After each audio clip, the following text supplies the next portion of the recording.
Менин атым Канат. Марал FM радиосунан Новосибирскке келип жолугушуу айтып берүүңүздү суранып жатышат.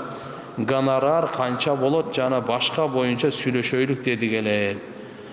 Алейкум ассалам. Мага азыр убактым деле жок да мына Россияга барганга. Жумуштарым көп, сабактарым көп. Кудай кааласа дуа кылып турайлы да бир жакшы күндөр болуп калар. Анан иншалла буюрса, Алла Таалам буйрган күндөрү барарбыз иншалла Новосибирскке.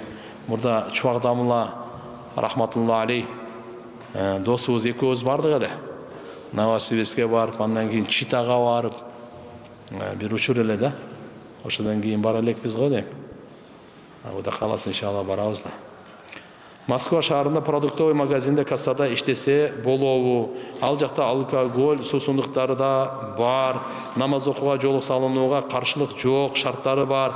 Тапкан акчам арам болбойбу? Мусулман эмес мамлекетте жана кардарлары мусулман эмес болсо болот деп уктум эле. Жооп берип коюңуздар. Сураныч. Алла Таалам ыраазы болсун. Машалла, намазга жолукка каршылык болбосо жакшы экен. Бирок албетте эми баягы алкоголь, тияк-бияк немелерден башка бөлүмгө өтүп алсаңыз жакшы болот. Аракет кылың. Азырынча ишти таштабай туруң. Бирок ошодон башка бөлүмгө айтып, мисалы өтүп алсаңыз, беркине печенье, сечение, конфет, санфет, тияк-бияктарын мүмкүн болушунча акырын сактан таптакыр өткөрбөй, только жумушуңуз арак ташымай эле кыла турган болсо, анда башка жумуштарды караштыра бериш керек. Салам алейкум. Умра менен ажылыктын айырмасы кандай? Алейкум ассалам. Ажылык фарыз да. Умра бул сүннөт да. Ажылык өмүрүндө бир жолу фарыз. Умраны болсо, ал жыл сайын ажылык өзү 5 күн да. Калганы умра. Bir жылда 5 эле күн ажылык болот. 8-ci Zilhicce, 9-cu, 10-cu, 11-ci, 12-ci бүттү. Ушул 5 күн ажылык боюнча. Калган күндүн бардыгы умра. Умра бул сүннөт амал. Кылбай койсоңуз эч кандай күнөөкөр болбойсуз.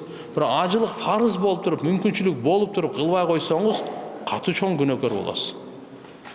Ошон үчүн иншалла муну биз сөз ажылык менен экөөнүн айырмалары бар. Экөөнүн аткарган амалдарында да, мисалы, ажылыкта мындай да, ал жерде курбандык чалуу бар, шайтанга таш ургутуу бар, Арафат тоого чыгуу бар, Муздалифага келүү бар, Минадагы бар.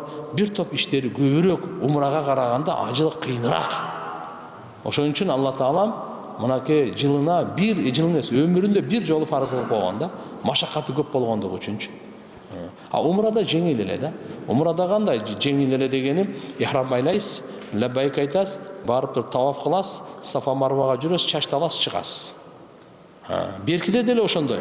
Ихрам байлайт, аларда деле таваф кылат, бирок анга кошумча дагы амалдар бар да. Алымдарды түш көргөн жакшыбы? Абдушукур ажы, Өзбекстандык Исхак Дамыланы өтө жакшы. Алымдар Алла Таала пайгамбарыбыз Мухаммад алейхиссаламдын мураскорлору. Пайгамбарыбыз саллаллаху алейхи вассалам мураскорлорун түш көргөнүңүз, илимди түш көргөнүңүз, жакшы адамдар түш көргөнүңүз. Машалла, мына Абдушукур Дамыланы, Өзбекстандык Исхак Дамыланы өтө жакшы. Эми ошолордун сөздөрүнө амал кылыңыз. Устаз, мени көп учурда басырык басат. Түндөрү да, үндөрү да угулуп кээде ымыркай таап алган. Белгисиз эле караандарга турмушка чыгып аябай кыйналып учурлар да болуп атат. Жашым 18-де жолуктамын, дарат менен зикир дуалар менен жүргөнгө болушунча аракет кылам. Дем салдырып да көрдүм, кантип арылсам болот. Сиз саркы кечки биринчи пайгамбарыбыздан айтылган сүннөткө бекем болуңуз. Сүннөт дуаларда коргоо, сактануу, чеп булчу. Күчтүү сүннөт дуаларда эрте мененки сүннөт дуалар бар, кечки сүннөт дуалар бар. Баарыбыз жатташыбыз керек. Убакыт биз ар жака тийип кетип атабыз, болбой калып атат да, болбосо бирден сүннөт дуаларды жаздыртып туруп эле жаттасак деле болмок да. Ошолорго иншалла бекем болуңуз. Анан кийин аракет кылыңыз, Ихлас Фалахнасты ишеним менен окуңуз, шектенбей. Андан кийин садака да берип туруңуз, эң жакшы дагы эле мына кетпесечи, бир кан чыгарып коюңуз. Кудай кааласа иншалла мыналар сен көр, мен көр жок болот бардыгы. Анан ауду бекер Бисмиллахиллази ла ядурру ма исмихи шайун фил арди ва ла фис сама ва хуа самиун алим деп 3 жолу айтасыз дагы аятал күрсүн окуңуз. Качан ушундай үнү кыла баштаганда, же сезим аркаңыздан бирөө жүргөндөй болуп, же ушундай сезим башталганда сразу ушуну окуңуз. Бисмиллахиллази ла ядурру ма исмихи шайун фил арди ва ла фис сама ва хуа самиун алим. 3 жолу окуп, андан кийин аятал күрсү. Мен 5 жылдан бери медреседе Куран жаттап жүрөм. Бүтө элек мен такрар алсыз. Ата-энем Россияда иштеп жатышат. Аябай кыйналышты. Мага муктаж болуп жатышат. Ичинен менин окуума каршы болуп, нааразы болуп жатышат. Көңүлдү бир жерге коюп окуй албай жатамын.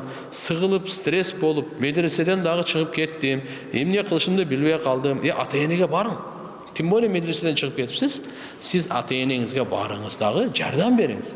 Күн сайын сиз эртең менен 1 саат, түштөн кийин 1 саат Куранга бөлүп коюң. 1 саатта 2 пара окуйсуз, түштөн кийин 2 пара окуйсуз. Мына калган учурдун бардыгын ата-энеге жардам бериң. 2 саат күн сайын Куран окуй бериң. 5 вакыт намазды каза кылбайсыз, албетте. Аны калган Алла ата-энеге жардам бере бериң. Кудай кааласа, Кураныңыз дагы калбайт, ата-энеңиз дагы ыраазы болот, ата-эненин ыраазычылыгы менен Куран сизге жугумдуу болот. Салам алейкум, ва алейкум ассалам. Менде бир суроо бар эле. Көптөн бери кыйнап жүрөт. Мен үзүр, недержание мочи дейби, бар, анан издештирип көрсөм, ар бир намазга даарат алышым керек экен. 5 вакыт намазга 5 жолу ушунун оңой жолу барбы, же ар бир намазга даарат алышым керекпи? Мисалы, пешим намазды кеч окуп калсам, асырга жакын кайра даарат алганга туура келип кала жатат. Ачыгын айтсам, кыйналып кеттим. Алла жеңил кылсын, кара, бул жуунганда сиз муздак суудан кыйналып атасызбы, же кандай? Адам баласы mesela жуунган сайын сергийт де өзүчү. Жуунган сайын адам баласы жеңилдейт, көңүлү ачылат. Ошон үчүн буга деле көптөрө суунун деле кереги жок. Көптөрө суунун кереги. 1 литр сууга пайгамбар саллаллаху алейхи вассалам болжолду айтып атам. Жөн эле толук даарат алат эле да, 1 литр сугачы. Мына спокойно ошондой карап туруп жакшынака жууп ал, жакшы. Дем үзүрлүгү ошондой да. Ар бир намазга эмес, ар бир намаздын убактысына даарат алып коюңуз. Болду, Кудай окуп коесуз. Буга эми шариаттын талабы ошол. Шариаттын талабы ошол. Вакыт барбы? Менин суроом, мен 13 жаштамын. 1 жыл мурун эжейим бизге кошумча сабак берген эле акчага. Мурда унутуп калыптырмын. Быйыл өзүм ооруп атат элем. Анан кийин 2000 сом акчасын берейин десем, жөн эле кой, дарыларыңа иштет деп атат. Маалыматыңызды берип кетсеңиз. Мейли. İştetli, özüңө иштете бер, ооруп атсаң ошо дарыңа десе, эчтеке эмес болду. Сен ага карыз эмессиң. Бирок айтып койду, мен сизге карыз элем, ошону берейин деп атат элем депчи. Кээде ачык айтыш керек болот. Менин суроом мындай, күйөөм жумуштагы аялдар менен ичет. Мен ошонун айына урушуп чыгат. Мени болуш керек. Ичпе десем өзүм билем дейт. Эмне кылсам болот? Карагыла. Маселенин бардыгы иман, амали салих. Ансыз чечилбейт. Үй бүлөлүк болсун, жумушта болсун, туугандар каерде болбосун. Ошон үчүн үйдө силер азыр имандын сөзүн сүйлөгүлөр. Намазга бекем болуп, дуаларга бекем болуп, анан даватты токтотпоңуз. Айта бериңиз күйөөңүзгө, Кудайдан коркуңуз, үйгө оору алып келбең, үйгө да балекет-салекет, кесепеттердин баары жыйнап келбең, биз тууралуу Алладан коркуңуз депчи. Ахиреттен тияктат айта бериңиз. Адамдын түкүрүгү, шилекейи нажаска кирбейт. Салам алейкум. Хижама кайсы учурда кылынат? Жана кайсы жерде жасатсак болот? Жасай турган жерди сунуштап берсеңиз чоң рахмат. Хижаманы өзүнүн илими бар да. Мына ай как раз мына ушул азыр 19. Нечетный числа. Ар айдын 17, 19, 21, 23 мына ушул айлар күндөрү хижама кылса жакшы болот. Хижама кылганга биздин машаллах доктор Замир деген бар, бул сабакка келди келбеди билбейм. Машалла ошого кайрылсаңар болот. Баягы мурда бейиш деген бирикме бар эле, мына агропром деп коет эле, ак үйдүн жанында, билесиздерби? Азыр ошол жерде аты эмне экенин деле билбей калдым да. Ошол жерде машалла жакшы. Не бар дейт? Ошо хижама жазып коюн, издештирсеңиздер иншалла таапыр. Так, хижама. Менин досум дос балам өтүп кетти эле. Анан мен анын бир кийимин алып кийген элем тирүү кезинде. Ошону бере элек болчумун. Анан өтүп кетти. Не кылсам болот? Толук түшүндүрө кетесизби? Буну ата-энесине алып барып бериң. Ата-энесине. Сиз карыз экенсиз. Ошону барып берип жууп, жакшынакай тазалап, ата-энесине берип коюң. Эгер ата-энеси кайра жок балам сен кие бер деп берсе, проблема жок, кие бер. Кошуна аял госрегистрде иштеген. Аял экөө биригип бизге тиешелүү болгон 5 сотик жерди кызыл китеп кылып жасатып алыптыр. Ушунча кордукту көргөздү кошуна. Жерди тартып алганы үчүн сурагы болобу ахиретте? Кандай болот? Алла разы болсун. Ахиретте ол бир карыш жерди тартып алса, зулумдук менен мойнуна 7 жерди илип коет дейт. Москва шаарынан кайрылдым. Сыйкырга кабылган адамды буттан алат деген чынбы? Эгер ошондой болсо кантип тазалансам болот? Сиз окутуңуз, өзүңүз окуңуз. 5 убакыт намазды баштаңыз дагы, өзүңүзгө дем салганды баштаңыз. Аятал Курсини көбүрөөк окуңуз. Ла хаула ва ла куввата илля биллахты көп кылып, эгерде Бакара сүрөсүн окусаңыз өтө жакшы болот. Өзүңүз аны билбесеңиз, башка бирөө Бакара сүрөсүн окуп, үйүңүздө дем салып берсин. Кудай кааласа, сыйкыр ал үйгө вообще жакындабайт. Адам каза болгондо маркумдун кийимин кийсе болобу? Мисалы жакын туугандары. Эчтеке болбойт. Кээ бир ойлойт ошот, маркумдун кийимин кийсе мен деле өлүп калам деген эле. Тоон, ал кийим кийсе өлбөйт ал. Ажалы бүткөндө өлөт.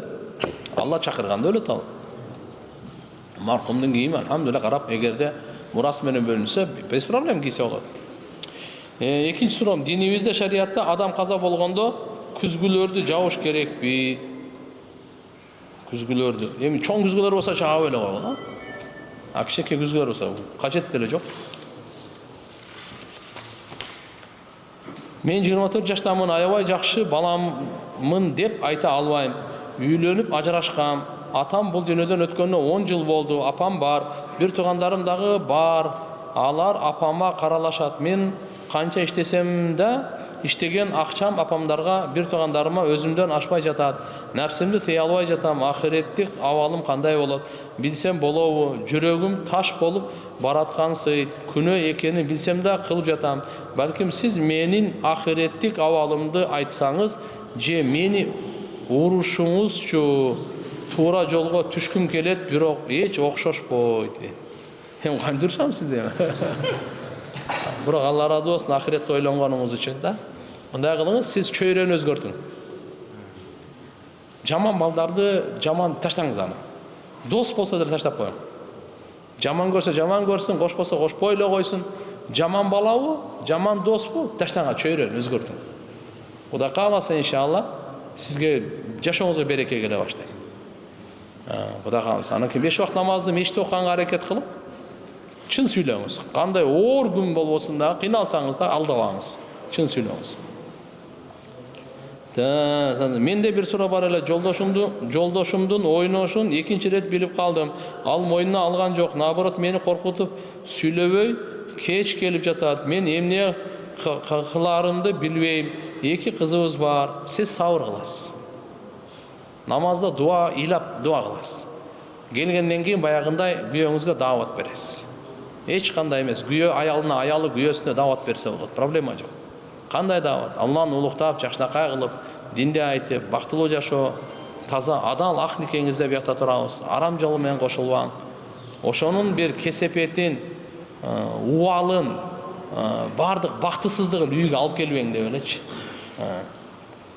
Устаз, менин күйөөм менден мурун никесиз өзүнөн 8 жаш чоң аял менен 3 жыл жашаган. Анан мага үйлөндү. Жашаганыбызга 4 ай болду. Дагы деле тиги аялды эсинен чыгара албай, менден жашыруун сүйлөшөт. Үйгө ичип келип тиги аял менен жашаган күндөрүн кечке айта берет. Дайыма ойлонуп түнү ыйлайм. Буюрса жакшы болуп мага көңүл буруп калар деп. Бирок жылыш болбой жатат. Устаз, ажырашканым туурабы же сабыр кылып жашаганымбы? Жооп бериңиз үчүн, жооп берип коюңуз үчүн, жооп бергениңиз үчүн чоң рахмат. Аллаху акбар. Эми арак ичкемден бир нерсе деп айта албайбыз да. Бул арак бардык күнөөлөрдүн ачкычы да. Ошон үчүн эң азыркы мыналарды оңолуу процессин ойлонойлу, кандай кылыпчы. Кантип үй бүлөнү сактап калышыбыз керек? Ушундай арактан, зынадан, арамдан. Тугандар, бир эле имандын жолу, башка жол жок ага. Үйдүн ичинде иман гана, үйдүн сыртында дагы иман гана токтотот арамдан. А иманды үйрөнүп бекемдей турганга жол даават жолу.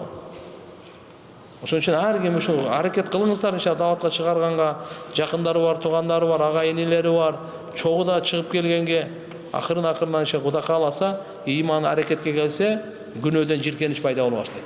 Иман курчуса, арамдан жиркенич пайда боло баштайт. Арамдан сактануу жеңил болуп калат. Ибадат кылган ага оңой болуп калат. Менин сурам, имплант тиш салуу боюнча төрөттөн кийин көпчүлүк тиштерим алсырап калган. Стоматолог бир тишти имплант салуу керек дейт. Шариятка туура келеби? Жана адам өлгөндө сөзсүз чечүү керекпи? Имплант сөөгө катырылат дейт. Алла разы болсун. Жок. Имплант салдырсаңыз боло берет, шариятка туура келет, проблема жок. Адам өлгөндөн кийин тиштери жылып албайт. Чыгарып барып андай жок ал. Ошо ойдон калат. Дамла аракты кантип таштаса болот? 4-5 ай намаз окуп кайра ичип алам. Мечитке байланыңыз. Өткөндө дагы айттык эле. Жаштардын оңолуусу илимде, эркектердин оңолуусу мечитте, аялдардын оңолуусу үйдө. Кылмышкерлердин оңолуусу түрмөдө. Ошон үчүн ишке карап туруп, мына жерде сиз карап кайра ичип алып атканыңыз, мечитке байланыңыз. Кудай кааласа иншалла. Аракты оңой эле таштайсыз, чөйрөнү таштайсыз. Күйөөм Москвада, мен Кыргызстанда, кайненем, кайнатам менен турабыз. Күйөөм Москвада, мен Кыргызстанда, кайненем, кайнатам менен турабыз. 2 кызым бар, кайнатам биз жаткан комнатага небересин көрөм деп кире берет. Мага вообще жакпайт. Күйөөмдөн башка эркек кирген туура эмес деп ойлойм. Күйөөмө айтсам, ата-энем дейт, ушуга эмне дейсиз? Мен неберени жакшы көрөт дейм кайната болгондон кийин. Аны урматтап эле мен кайнатаны ошо неберени чыгарып эле көрсөтүп туруңуз, тиякта эле барып тура берсин. Бирок эми чечинген, кийинген бир комната ар бир аялдын акысы, любой эркектин мойнунда баягы махырдан сырткары туугандар тамак аш, кийим-кече, бир турак жай эми бир жакшы бөлмө камсыздап берүү эркектин мойнунда да. Что аял ээн эркин чечинип, кийинип, буту колун жайып, каалагандай жатып, каалагандай уктап тура турганга мүмкүнчүлүк түзүп бериш керек. Бул эркектин мойнунда милдет. Ага анын үйүнө даже бойго жеткен өзүнүн баласы эртең менен түштө, кечинде такылдатпастан туруп киргенге уруксат эмес. Ислам маданияты тазалыктын негизинде курулган.